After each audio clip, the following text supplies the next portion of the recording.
இந்த திக்ர் மிக முக்கியமான ஒரு திக்ர். இந்த திக்ரை நாம் தஹஜ்ஜுடைய நேரத்தில் ஓதுவோம். தஹஜ்ஜுடைய நேரம் துஆக்கள் ஏற்றுக்கொள்ளப்படக்கூடிய நேரம். அல்லாஹ் ஜல்ல சுப்ஹானஹு வ தஆலா கீழ்வானுக்கு இறங்கி வரக்கூடிய நேரம் இந்த தஹஜ்ஜுடைய நேரமாக இருந்து கொண்டிருக்கின்றது. இந்த தஹஜ்ஜுடைய நேரத்திலே இந்த துஆவை ஓதி நாம் அல்லாஹ்விடம் உதவி தேடுவோம்.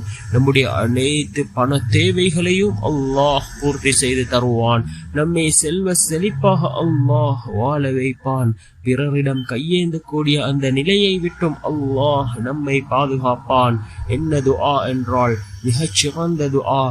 அல்லாஹும்ம இன்னி அஸ்அலுக الثبات في الأمر والعزيمة على الرشد وأسألك شكر نعمتك وحسن عبادتك وأسألك قلبا سليما ولسانا صادقا وأسألك من خير ما تعلم وأعوذ بك من شر ما تعلم وأستغفرك لما تعلم إنك أنت علام الغيوب.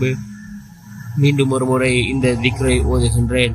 اللهم إني أسألك الثبات في الأمر والعزيمة على الرشد وأسألك شكر نعمتك وحسن عبادتك وأسألك قلبا سليما ولسانا صادقا وأسألك من خير ما تعلم وأعوذ بك من شر ما تعلم وأستغفرك لما تعلم إنك أنت العلام الغيوب. என்று வரக்கூடிய இந்த திக்ரை தஹஜ்ஜுடைய நேரத்தில் ஓதுவோம். நிச்சயமாக அல்லாஹ்வினுடைய உதவி நம்மை வந்தடையும். வல்ல நாயன் நம் அனைவரின் பாவங்களையும் மன்னித்து உயர்ந்த ஜன்னத்துல் ஃபிர்தௌஸ் என்ற சுவனத்தில் நம் அனைவரையும் ஒன்று சேர்ப்பானாக. ஆமீன்.